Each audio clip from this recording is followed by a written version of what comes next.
स्वागत है आपका हमारे चैनल पर। मैं हूं आपके साथ शिप्रा सैनी। महाराष्ट्र में सत्ता परिवर्तन हो चुका है। बीजेपी और एकनाथ शिंदे गुट ने मिलकर सरकार बना ली है, लेकिन बयानबाजी का दौर अभी भी जारी है। बयानबाजी थमने का नाम नहीं ले रही है और अब पश्चिम बंगाल की मुख्यमंत्री ममता बनर्जी का बड़ा बयान सामने आया है। दरअसल ममता बनर्जी ने महाराष्ट्र की राजनीति को लेकर कहा है कि बीजेपी ने एकनाथ शिंदे के साथ मिलकर महाराष्ट्र की सरकार जीती है, लेकिन महाराष्ट्र का दिल नहीं जीता, वहां लोगों का दिल नहीं जीता। सिर्फ इतना ही नहीं, ममता बनर्जी को ये डर भी सता रहा है कि दरअसल अगला नंबर पश्चिम बंगाल का भी हो सकता है।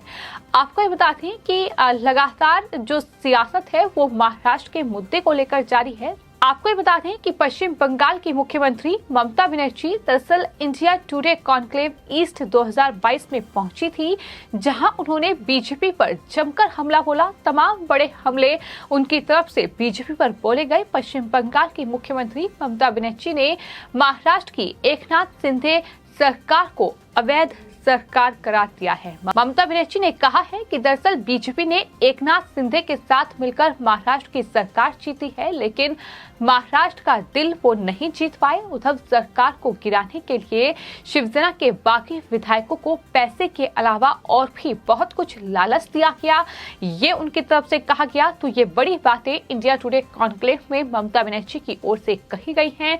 जाहिर तौर पर पश्चिम बंगाल में किस तरीके के हालात बने हुए हैं उस पर ममता बनर्जी कभी कोई जवाब नहीं देती है, लेकिन बाकी देश भर में क्या सियासत हो रही है, किस तरह से लगातार जो अपराधी हैं उन पर बुलडोजर एक्शन हो रहा है, किस तरीके से अपराधियों पर शिकंजा कसने के लिए बुलडोजर का इस्तेमाल किया जा रहा है, उसको लेकर तमाम बयान जो है वो ममता बनर्जी के वक्त वक्त पर सामने आए हैं। और यही वजह है कि इस तरीके की बयानबाजी जो है वो ममता बनर्जी की देखने को मिली है। वहीं आपको बता दें, इस पूरे कॉन्क्लेव के दौरान दरअसल जो पत्रकार थे राजदीप सरदेसाई, उन्होंने ममता बनर्जी से कई सवाल पूछे, जिसमें विपक्ष मुक्त भारत पर भी ममता बनर्जी से सवाल पूछा गया। और विपक्ष मुक्त भारत के सवाल पर ममता बनर्जी ने जवाब देते हुए कहा कि मुझे इस सवाल पर हंसी आती है। अपोजिशन मुक्त भारत, बीजेपी ने क्या अपोजिशन मुक्त भारत बनाने की मुहिम चला रखी है? ममता बनर्जी ने साथ ही ये भी कहा कि दरअसल मैंने कई सरकारें देखी हैं। राजीव गांधी का जिक्र उनकी तरफ से किया गया। नरसिम्हा राव जी की सरकार मैंने देखी है। एचडी देवगौड़ा, अटल बिहारी वाजपेयी और मनमोहन सिंह की सरकार के साथ मैंने काम किया है। मैं कोयला मंत्री रही हूँ, मैं यूथ मंत्री रही हूँ। तमाम बड़ी बातें उनकी तरफ से कही गई। उन्होंने कहा कि कई सरकारें मैंने देखी हैं, लेकिन मैंने कभी भी इस तरह की सरकार नहीं देखी, ये ममता बनर्जी की ओर से कहा गया। यानी कुल मिलाकर केंद्र पर जमकर हमला बोला गया। सिर्फ इतना ही नहीं, जिस तरह से अपराधियों पर शिकंजा कसने के लिए लगातार हम देख रहे हैं कि खासतौर पर बीजेपी शासित राज्यों में बुलडोजर का एक्शन हो रहा है, और इस पर भी ममता बनर्जी भड़की हुई हैं। ममता बनर्जी ने इस दौरान बुलडोजर एक्शन को लेकर भी बीजेपी सरकार पर निशाना साधा और कहा कि आपके लिए बुलडोजर बनेंगे। आप सत्ता के अपने जबरदस्त दुरुपयोग से लोगों को बुलडोज कर सकते हैं, आप लोकतंत्र को बुलडोज कर रहे हैं। इस तरीके की बातें उनकी तरफ से कही गई। लेकिन अगले चुनाव में बीजेपी बनाम देश की जनता होगी, ये भी ममता बनर्जी की ओर से कहा गया है। और जनता लोकतांत्रिक तरीके से बीजेपी को बुलडोजर करेगी, ये तमाम बातें ममता बनर्जी की ओर से कही गई। उनके पिछले बयान के बारे में भी पूछा गया और उस पर उन्होंने जवाब दिया कि अगला चुनाव बीजेपी बनाम देश के लोगों का होगा। ममता बनर्जी ने विस्तार से ये कहा कि 2024 के चुनाव में कि लोग जो है वो सरकार चुनने के लिए वोट नहीं देंगे, बल्कि विरोध के लिए वोट होगा। ये उनकी तरफ से कहा गया है कि एक चुनिंदा वोट नहीं होगा, बल्कि एक अस्वीकार वोट होगा। इस तरीके की बयानबाजी उनकी तरफ से की गई है। तो कुल मिलाकर ये ममता बनर्जी का बयान है जो इंडिया कॉन्क्लेव के दौरान देखने को मिला है कि किस तरीके से ममता बनर्जी भड़की हुई हैं।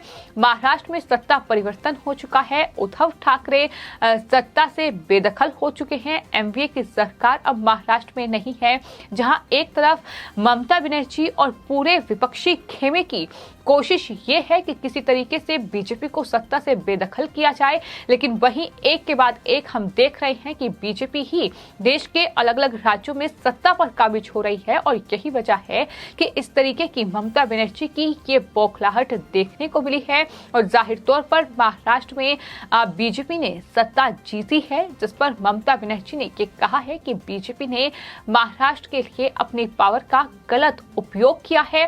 ये तमाम आरोप उनकी तरफ से लगाए गए हैं। बीजेपी को क्यों जलती है, महाराष्ट्र सरकार को मनी पावर, ईडी पावर और सीबीआई पावर से गिरा दिया गया है, ये उनकी तरफ से कहा गया है। ये अनएथिकल सरकार है, उन्होंने वहां की सरकार को जीता है, लोगों का दिल नहीं जीता, देश का दिल नहीं जीता। ये इस तरीके के बयान हैं जो ममता बनर्जी की ओर से दिए गए हैं। तो कुल मिलाकर ममता बनर्जी की जो निगाहें हैं वो 2024 लोकसभा चुनाव पर टिकी हुई है।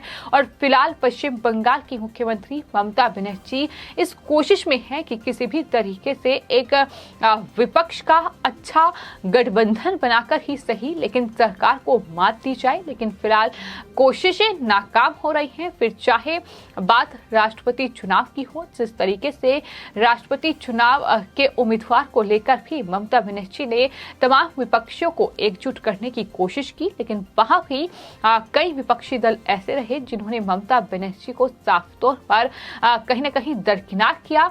ममता बनर्जी के बुलावे पर वो उस बैठक में भी नहीं पहुंचे।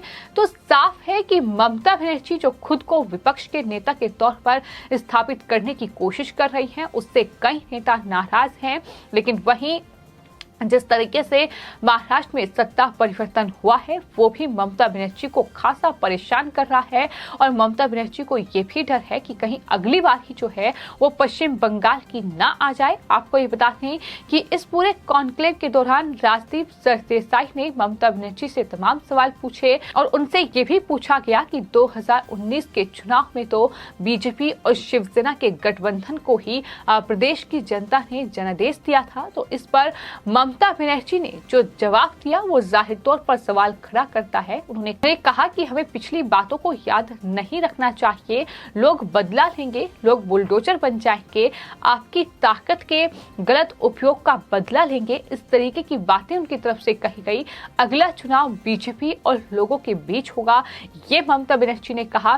तो यानी जो वो दलील दे रही हैं कि पिछली बातों को याद ना रखें, पिछली बातों को भूल जाएं, लेकिन ये शायद ममता बनर्जी ही खुद पर लागू नहीं करती हैं। जिस तरह से उनकी राज्यपाल के साथ भी पश्चिम बंगाल में लड़ाई अक्सर देखने को मिलती है, तो वहीं सरकार पर भी वो लगातार हमलावर नजर आती हैं। किस तरह से वो केंद्र सरकार को घेरती रहती हैं, वो किसी से छिपा नहीं है। तो महाराष्ट्र में फिलहाल एकनाथ शिंदे की जो सरकार है वो पास हो चुकी है, तमाम जो अग्नि परीक्षा थी वो पास कर चुकी है। फिर चाहे महाराष्ट्र विधानसभा स्पीकर का चुनाव हो या इसके बाद आज फ्लोर टेस्ट में भी शिंदे जो नेतृत्व की सरकार है उसे दरअसल बहुमत मिला है। और उसके बाद बीजेपी और एकनाथ शिंदे गुट की सरकार महाराष्ट्र में आ चुकी है। और इसी के बाद ये ममता बनर्जी की बौखलाहट है जो देखने को मिली।